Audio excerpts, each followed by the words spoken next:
दोस्तों नमस्कार। VGF 90 days learning में आपका हार्दिक स्वागत है। आज है 12वां दिन। सफल लोग कैसे सोचते हैं उसके विषय पे आज हम चर्चा करेंगे। दोस्तों मैं आपको एक कहानी के माध्यम से आज पूरा पढ़ाऊँगा, तो आप मेरे साथ बने रहिए। पूरा सब्जेक्ट आपको समझना है। दोस्तों दो मित्र थे, वो दोनों एक गांव में रहते थे। साथ में उन्होंने 1 से 12 स्टैंडर्ड तक पढ़ाई की। वो एवरेज स्टूडेंट थे। 12 स्टैंडर्ड उनका कंप्लीट हुआ। इसके बाद उन्होंने कॉलेज में एडमिशन लिया। कॉलेज में जाके उन्होंने 4 साल इंजीनियरिंग की पढ़ाई की। उस ज़माने में सॉफ्टवेयर इंजीनियरिंग की बहुत बोलबाला थी, तो दोनों ने सोचा सॉफ्टवेयर इंजीनियरिंग कर लेते, बाहर निकलते ही नौकरी मिल जाएगी। क्योंकि उन्होंने उस टाइम ही देखा था कि कैंपस इंटरव्यू होते हैं और लोग आके, अभी तो कॉलेज कंप्लीट होने से पहले उसका बुकिंग हो जाता था कि आपको मेरी कंपनी में आना है। दोनों ने सोचा यही लाइन बहुत बढ़िया है। पढ़ाई शुरू की, कॉलेज में पढ़ते गए। दोनों एवरेज स्टूडेंट थे, कोई हाई फाई स्टूडेंट भी नहीं थे और कोई बुरे स्टूडेंट भी नहीं थे। एवरेज मार्क्स उनके आते थे और एवरेज पढ़ाई उनकी चल रही थी, अच्छी चल रही थी। दोस्तों 4 साल उनके कंप्लीट हुए। इसके बाद दोनों ने अपनी प्रोफाइल तैयार की, बायोडेटा तैयार किया और वो गए इंटरव्यू देने के लिए। क्योंकि 4 साल के अंदर दुनिया बदल गई थी। 4 साल में जितनी डिमांड पहले सॉफ्टवेयर इंजीनियरिंग की थी वो कंप्लीट हो चुकी थी। इसकी वजह से अभी कैंपस इंटरव्यू बंद हो गया था। दोनों ने खुद नौकरी ढूंढना शुरू किया। जगह जगह, हर जगह पे वो कंपनियों में जाने लगे और नौकरी ढूंढते रहे। दोस्तों लेकिन उनको जैसा उन्होंने सोचा था और जैसा माना था वैसी जॉब नहीं मिली। जो पहला मित्र था उसने सोचा कि अभी जो मैं मानता हूँ इतना सैलरी वाली जॉब तो नहीं मिल सकती। उसने कॉम्प्रोमाइज़ कर लिया और जो भी जॉब मिलती थी उसमें वो लग गया। दूसरा और अपना काम करने लगा और उसने अपना धीरे धीरे ग्रोथ करता गया, फिर अपना जीवन बसर करने लगा। दूसरा मित्र जो था उसने सोचा, जो सोच के हम इंजीनियर बने कि हमें कैंपस से इंटरव्यू में ही लोग ले लेंगे, वो तो हुआ नहीं। हमने नौकरी ढूंढने का प्रयास कर लिया, 4-6 महीने अभी चले गए, अभी तक कुछ हुआ नहीं। चलो कुछ नया सोचते हैं। भगवान जो भी करते हैं हमारे भलाई के लिए करते हैं, ऐसा तो हमने सुना है। आज हम मान लेते हैं कि कुछ अच्छा होने वाला है, इसलिए ऐसा हुआ। उसने सोचा कि मैं सॉफ्टवेयर इंजीनियर हूँ, तो मैं क्या कर सकता हूँ अपने लिए। उसको याद आया कि जब मैं कॉलेज में पढ़ता था और हॉस्टल में रहता था, हमारी हॉस्टल सिटी से काफ़ी दूर थी। कोई भी चीज़ अगर आपको लेनी है तो आपको सिटी में जाना पड़ता था और उसमें काफ़ी टाइम चला जाता था।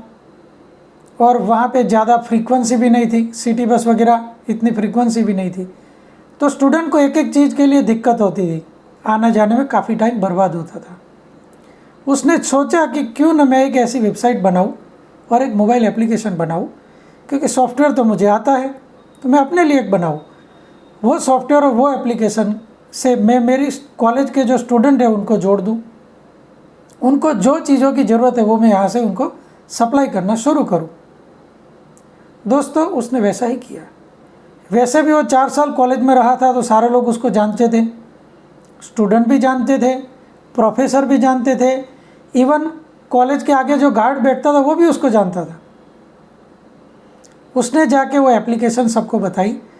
बोला कि जो तकलीफ़ आपको आ रही है, मैंने इसके सॉल्यूशन के लिए आपके लिए एप्लीकेशन बनाई है। आप सारे लोग एप्लीकेशन डाउनलोड कर लीजिए। आपको जो चीज़ की ज़रूरत पड़े आप इसमें लिख दीजिए, सिलेक्ट करके वो प्रोडक्ट आपको 2 घंटे में पहुंच जाएगी।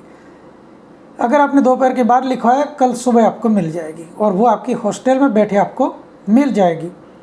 स्टूडेंट को अच्छा लगा, क्योंकि जो रेट इसने लिखे थे वो नॉर्मल मार्केट रेट थे, जो भी दुकानों में मिलता है वही रेट था। सब ने एप्लीकेशन डाउनलोड कर ली और उसका बिजनेस चलने लगा। अब उसने एक लड़का भी रख लिया, उसका काम था डिस्ट्रीब्यूशन। धीरे धीरे डिमांड बढ़ने लगी। पूरे हॉस्टल में जितने भी स्टूडेंट थे वो सारे स्टूडेंट इससे ही प्रोडक्ट मंगवाने लगे। अब वो होलसेल मार्केट में जाके और प्रोडक्ट खरीदने लगा, क्योंकि अभी उसके पास एडवांस पैसे आने लगे। इससे उसका मार्जिन भी बढ़ा, क्योंकि होलसेल मार्केट में थोड़ा डिस्काउंट और मिलता है। इसके बाद इसने देखा कि आसपास की हॉस्टल वालों को भी सेम समस्या होगी। उसने अपना रोल मॉडल जो था वो लोगों को बताया कि देखो मैंने एप्लीकेशन बनाई है और ये हॉस्टल के जितने स्टूडेंट हैं वो सारे यूज़ कर रहे हैं, आप भी यूज़ कीजिए। इस तरीके से उसने अपने एरिया में जितनी भी हॉस्टल्स थी सारी कवर कर ली। सबका डिस्ट्रीब्यूशन वो करने लगा। धीरे धीरे उसका कारोबार बढ़ने लगा और आज वो करोड़ों का टर्नओवर करता है और वो आराम की ज़िंदगी जीता है, क्योंकि उसने एम्प्लॉय की जो ज़िंदगी थी उसको बदल के वो सेल्फ एम्प्लॉयड बना और आज उसने अपना इतना बढ़िया नेटवर्क बनाया कि वो बिजनेस ऑनर है। अब उसको ज़्यादा कुछ देखने की ज़रूरत नहीं है। उसने हर जगह पे मैनेजर्स रखे हैं। सॉफ्टवेयर मैनेज करने के लिए भी व्यक्ति है, प्रोडक्ट डिस्ट्रीब्यूशन के लिए भी व्यक्ति है, प्रोडक्ट परचेज के लिए परचेज मैनेजर है। आज वो आराम की ज़िंदगी जीता है। तो दोस्तों, दोनों मित्रों में परिस्थिति एक ही थी, दोनों का एजुकेशन सेम था, दोनों को नौकरी नहीं मिल रही थी। एक ने कॉम्प्रोमाइज़ करके एम्प्लॉय बना, एक ने बिना कॉम्प्रोमाइज़ करके वो बन गया बिजनेसमैन। दोस्तों, दूसरी एक बात मैं आपको बताना चाहता हूँ, जब भी हम प्रवास करते हैं तो एक अच्छी सी बैग हमें चाहिए। बरसों से हम बैग लेके घूमते हैं, लेकिन सबको पता है कि जब बैग को उठाना है वो सबसे मुश्किल काम है। तो एक व्यक्ति ऐसा था जिसने सोचा कि बैग उठा के जाना बहुत मुश्किल काम है। तब पहियों की खोज भी हो चुकी थी। उसने वो पहियों को बैग में लगा दिया और वो बन गई अभी ट्रॉली बैग। ट्रॉली बैग भी इसी तरीके से बना एक आविष्कार है। ट्रॉली बैग बनाने वाला सबसे पहले जिसने बनाई वो आज करोड़पति है। दोस्तों, यही है आज सफल लोगों की कहानी। दोस्तों, कुछ भी परिस्थिति आपकी हो, आपको पॉजिटिवली कैसे सोचना है, वो परिस्थिति को पहले स्वीकार करना है और उसमें से मैं बेस्ट क्या कर सकता हूँ वो सोचना है। दोस्तों, हमारे लिए VGF क्लब ने शुरू किया है लोकल मार्ट। जनवरी से एक्टिव हो जाएगा। VGF क्लब भी इसी तरीके की बहुत बढ़िया अपॉर्चुनिटी है। अगर आप किसी भी तरीके से आगे नहीं बढ़ पा रहे तो VGF लोकल मार्ट आपके लिए एक बहुत बढ़िया अपॉर्चुनिटी है। VGF लोकल मार्ट से आप आपका नेटवर्क बढ़ा पाओगे और VGF लोकल मार्ट में जुड़ने वाले सारे व्यापारियों जो भी टर्नओवर करेंगे उसमें से आपको भी कुछ कमीशन मिलेगा। दोस्तों, इसीलिए 90 डेज लर्निंग बहुत ही ज़रूरी है, क्योंकि जब भी VGF लोकल मार्ट शुरू होगा आप हर दुकान वाले के पास जाओगे, सबसे पहले क्वेश्चन पूछेंगे VGF है क्या, VGF में हम क्यों जुड़े, VGF में जुड़ने का हमें बेनिफिट क्या। कस्टमर भी पूछेगा हमें क्या बेनिफिट। तो आपको VGF की हर चीज़ मालूम होनी चाहिए।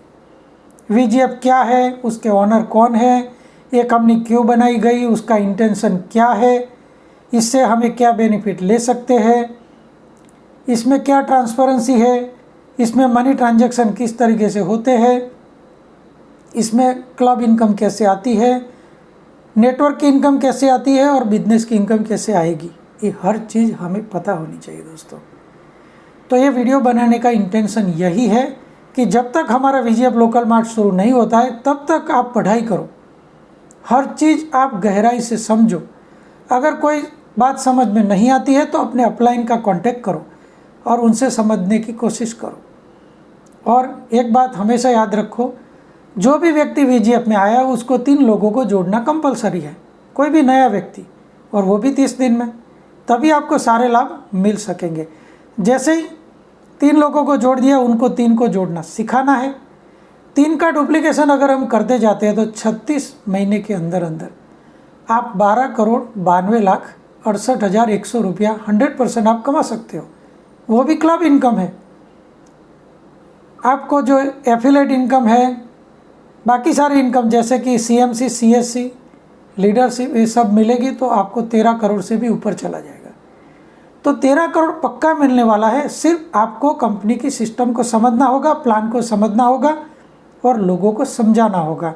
और जब VGF लोकल मार्ट शुरू हो तब आपको व्यापारियों को भी समझाना होगा, जिससे वो भी VGF में डबल पे बुकिंग करे, लोकल मार्ट भी चलाए, साथ में आपके टीम के मेंबर भी बन जाए, और जिससे आपका नेटवर्क बहुत जल्दी से ग्रो हो सके। दोस्तों, ये वीडियो देखने के लिए बहुत बहुत धन्यवाद। फिर से मिलेंगे एक नए सब्जेक्ट के साथ, तब तक के लिए बहुत बहुत धन्यवाद। Thank you.